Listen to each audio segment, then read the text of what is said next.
Assalamualaikum warahmatullahi wabarakatuh.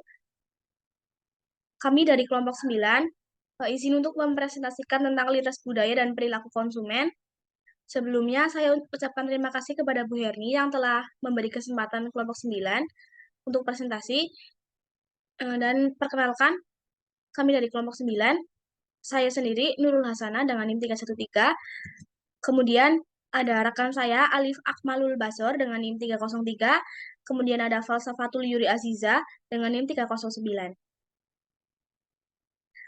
Yang pertama ini adalah lintas budaya, bisa diartikan secara etimologis kata budaya atau kultur dalam bahasa Inggris ini berasal dari bahasa Latin yaitu coller, yang berarti mengolah atau mengerjakan sesuatu yang berkaitan dengan alam atau cultivation. Kemudian di sini ada pengertian menurut Herbie dan Pi, kemudian ada pengertian menurut Cohen Jaraningrat, kemudian menurut Penjanirat lintas budaya itu terjadi ketika manusia dengan budayanya berhubungan dengan manusia lain yang berasal dari budaya yang berbeda, berinteraksi saling mempengaruhi, memberikan dampak positif dan negatif. Kemudian selanjutnya ini ada dimensi budaya. Jadi dari ini tuh ada 4 dimensi budaya yang mempengaruhi perbuatan keputusan dalam masyarakat. Yang pertama ini ada jarak kekuasaan, kemudian kedua ada penghindaran ketidakpastian, yang ketiga ada individualisme, yang keempat ini ada maskulinitas. Selanjutnya ini menurut memiliki dimensi yang diekspresikan dalam perilaku komunitasnya. Yang pertama ini ada dimensi materialistik, kemudian yang kedua ada dimensi institusi sosial, kemudian ada dimensi hubungan antar manusia dan alam, dan yang keempat ada dimensi estetik, dan yang terakhir ini ada dimensi bahasa. Kemudian ada konsep budaya. Jadi dari beberapa aspek dari perlunya proses budaya ini, yang pertama, budaya merupakan konsep yang meliputi banyak hal atau bisa disebut luas. Yang kedua ini ada budaya adalah hal yang diperoleh. Nah, yang ketiga, ada kerumitan dari masyarakat modern merupakan kesungguhan di mana budaya jarang memberikan ketentuan yang terperinci atas perilaku yang tepat. Nah, jadi dari nilai budaya ini memberikan dampak yang lebih pada perilaku konsumen, di mana dalam hal ini dimasukkan dalam ketiga kategori umum. Yang pertama ada orientasi nilai lainnya. Jadi merefleksikan gambaran masyarakat dari hubungan yang tepat antara individu dan kelompok dalam masyarakat. Lalu yang pertama ini ada individual atau kolektif. Budaya individualis terdapat pada budaya Amerika, Australia, Inggris, Kanada, New Zealand, dan Swedia. Kemudian ada usia muda atau tua. Dalam hal ini, apakah dalam budaya pada suatu keluarga anak-anak sebagai kaum muda lebih berperan dibanding dengan orang dewasa dalam pemilihan? Yang ketiga ini adalah luas atau batasan keluarga. Yang dimaksud di sini ini adalah bagaimana keluarga dalam suatu budaya membuat suatu keputusan penting bagi anggota keluarganya. Kemudian untuk selanjutnya ini akan disampaikan oleh rekan saya, Alif. Kepada Alif dipersilahkan. Saya selanjutnya luas atau batasan keluarga. Yang dimaksud di sini adalah bagaimana keluarga dalam suatu budaya membantu membuat suatu keputusan penting bagi anggota keluarganya. Dengan kata lain, apakah peran orang dewasa, contohnya orang tua, memiliki kebijakan yang lebih dalam memutuskan apa yang terbaik bagi anaknya, atau malah sebaliknya, anak-anak memberi keputusan sendiri apa yang terbaik bagi diri mereka sendiri. Dan bisa dikatakan juga bahwasanya pengaruh pemberian oleh orang tua akan berpengaruh untuk seterusnya pada anak. Yang selanjutnya, maskulin atau feminisme. Pada dasarnya, kita hidup dalam orientasi dunia maskulin. Di samping negara Eropa Barat yang menerapkan kesetaraan di dalamnya. Akan tetapi, hal tersebut tidak menjadi suatu pengaruh besar. Seperti contoh pada negara Jepang. yang mana pada saat sekarang ini para wanita kembali bekerja setelah ia menikah. Hal ini menjadikan mereka lebih menghemat waktu terhadap pekerjaannya. Misalnya, dalam memilih makanan, mereka lebih cenderung untuk membeli makanan beku untuk dibawa oleh anak mereka ketimbang memilih makanan segar yang dalam membeli serta menyajikannya membuang waktu mereka. Yang selanjutnya persaingan atau kerjasama. Yang dimaksud di sini adalah bagaimana orientasi baik itu maskulin maupun feminisme dalam keterbukaannya pada konsumen. Pada orientasi maskulin seperti di Amerika, keterbukaan menjadi suatu hal yang harus dipelihara. Lain halnya di Jepang yang berorientasi feminim. Mereka menganggap bahwa keterbukaan sama halnya dengan kehilangan muka. Variasi dari nilai ini bisa dilihat dari perbedaan reaksi budaya pada iklan yang dibandingkan. Selanjutnya, perbedaan atau keseragaman.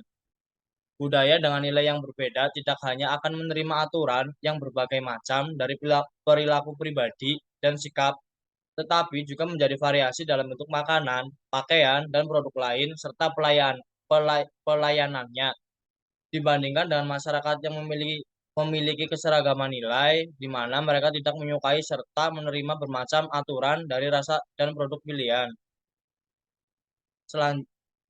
Yang kedua, orientasi nilai lingkungan, yakni menentukan hubungan masyarakat dengan ekonomi, teknis, dan lingkungan fisiknya. Contoh dari lingkungan seperti kebersihan, daya guna, tradisi, pengambilan risiko, pemecahan masalah, dan sifat dasar alam. Yang ketiga, nilai orientasi diri, yakni merefleksikan tujuan dan pendekatan pada hidup, di mana anggota individu dari masyarakat menemukan apa yang diinginkan. Di sini termasuk aktif atau pasif, kepuasan sensual atau pantangan, material atau non-material, kerja keras atau santai, penundaan kepuasan atau kesegeraan kepuasan, dan keberagaman atau keduniawian. Pengaruh budaya terhadap preferensi produk. Nilai-nilai budaya mempengaruhi preferensi konsumen melalui interaksi kompleks antara faktor-faktor budaya, psikologis, dan sosial. Dalam sebuah masyarakat, nilai-nilai budaya diteruskan dari generasi ke generasi, membentuk fondasi pemahaman bersama mengenai apa yang dianggap penting, benar, atau diinginkan.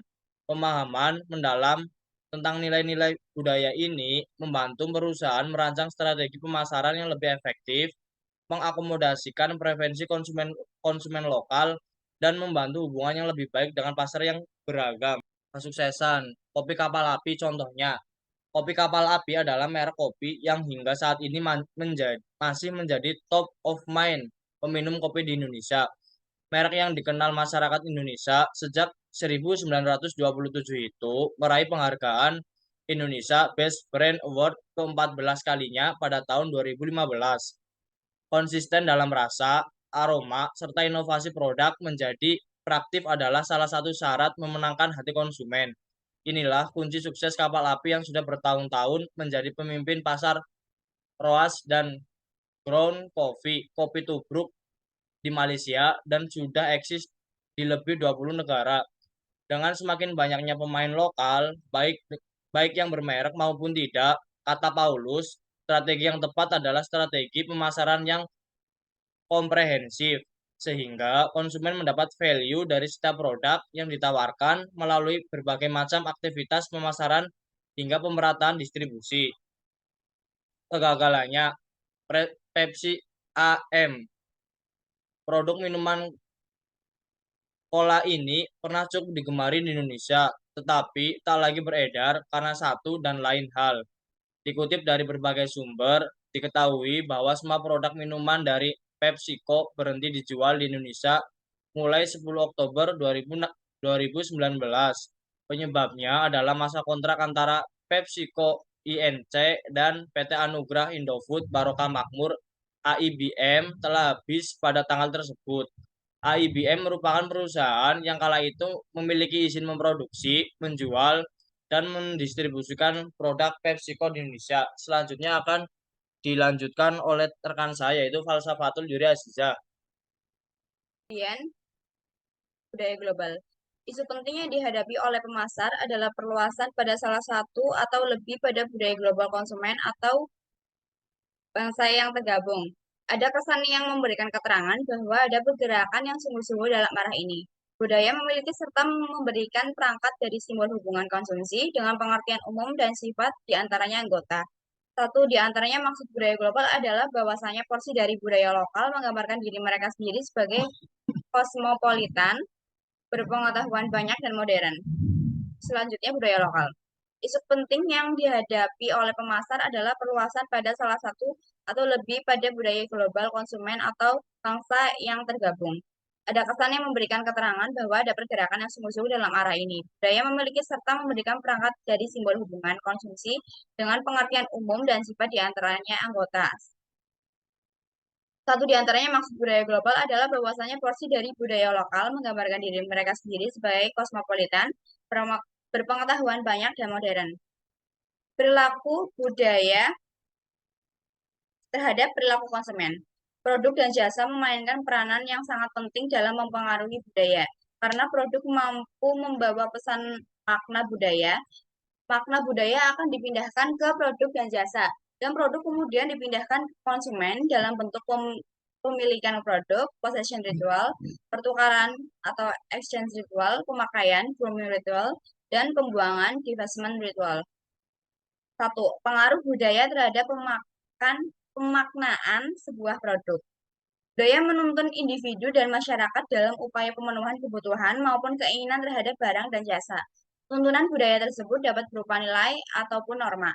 Dalam tiap-tiap kebudayaan terdapat ciri khas masing-masing yang membawa pemaknaan terhadap suatu produk. Contohnya, tuntunan budaya berupa nilai dalam hal kuliner sayur asam, ikan asin, atau lalapan.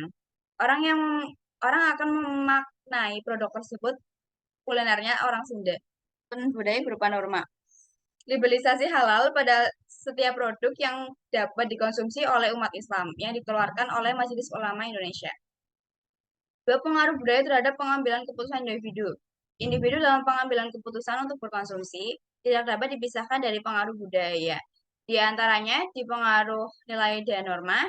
Di dalam masyarakat terdapat ide atau gagasan mengenai apakah suatu pengalaman berharga, tidak berharga, bernilai, tidak bernilai, pantas atau tidak. Nilai yang diartikan sebagai nilai. Sedangkan norma sendiri dimaknai sebagai peraturan yang ditetapkan secara bersama-sama yang menuntun perilaku seseorang. Yang kedua adalah pengaruh budaya terhadap pengambilan keputusan individu. Individu dalam mengambil keputusan untuk berkonsumsi tidak dapat dipisahkan dari pengaruh budaya. Di antaranya dipengaruhi nilai dan norma. Di dalam masyarakat terdapat ide atau gagasan mengenai apakah suatu pengalaman berharga, tidak berharga, bernilai, tidak bernilai, pantas atau tidak. Nilai yang diartikan sebagai nilai, sedangkan norma sendiri dimaknai sebagai peraturan yang ditetapkan secara bersama-sama, yang menuntun perilaku seseorang dalam mengambil keputusan.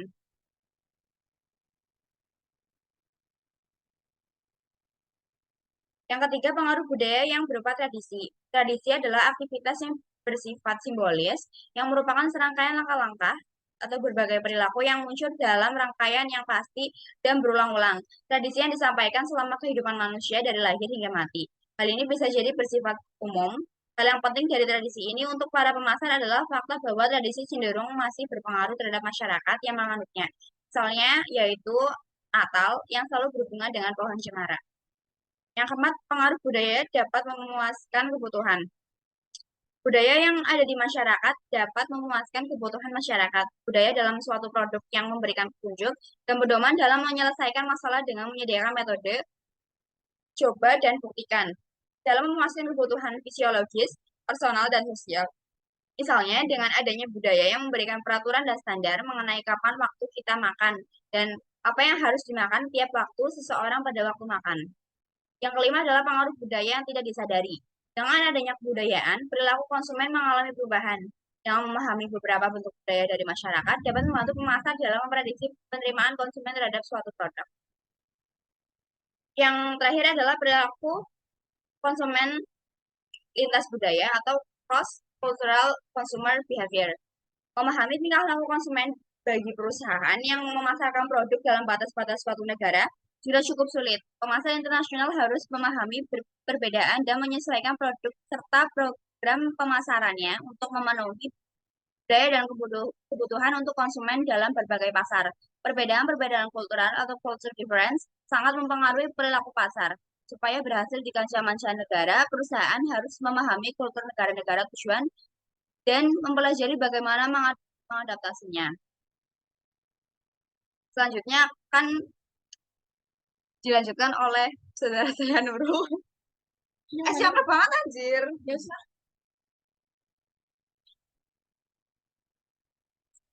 Selanjutnya akan dilanjutkan oleh Alif. Selanjutnya, yang pertama ada kebudayaan yang dipelajari.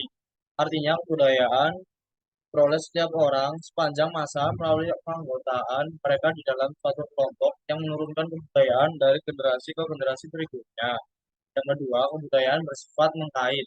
Artinya, setiap unsur dalam kebudayaan sangat berkaitan erat satu sama lain. Misalnya, unsur agama berkaitan erat dengan unsur perkawinan. Unsur bisnis berkaitan erat dengan unsur status sosial. Yang ketiga, kebudayaan dibagikan. Artinya, prinsip-prinsip serta kebudayaan menyebar kepada setiap anggota lain dalam suatu kelompok. Yang pertama, misi terprestasi penilaian lintas budaya. Secara konseptual, analisis kultural itu dapat didasarkan pada yang manapun dari ketiga pendekatan sebagai berikut. Yang pertama, pendekatan etnosentrisme. Menganggap kamilah yang terbaik. Banyak perusahaan Amerika Serikat salah karena menganggap bahwa apa yang baik di tempat sendiri pasti juga baik di pasar-pasar luar negeri. Pendekatan asimilasi.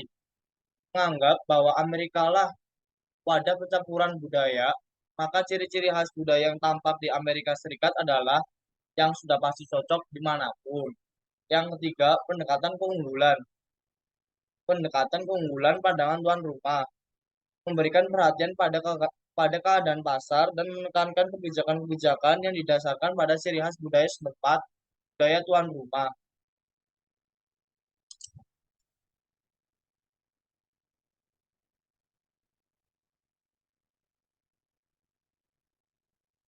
Adaptasi budaya.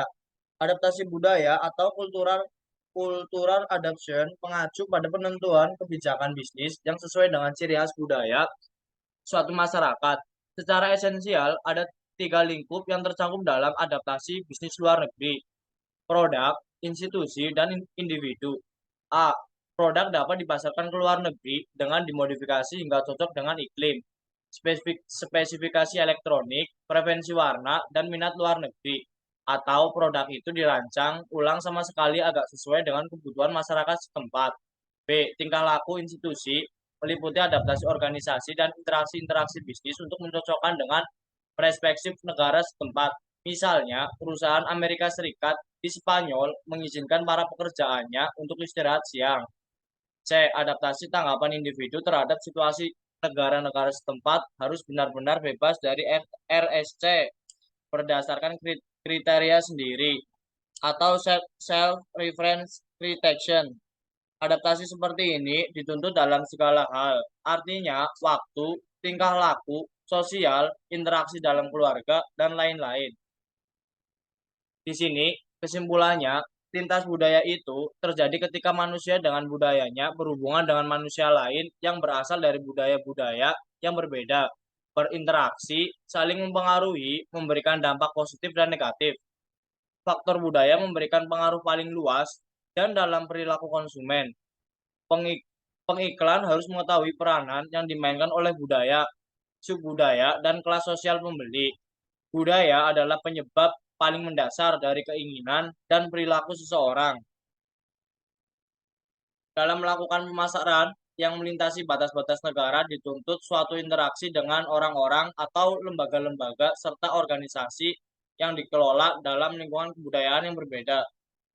Sekian presentasi dari kelompok kami. Apabila ada tutur kata atau dalam penyampaiannya kurang enak, saya mohon maaf.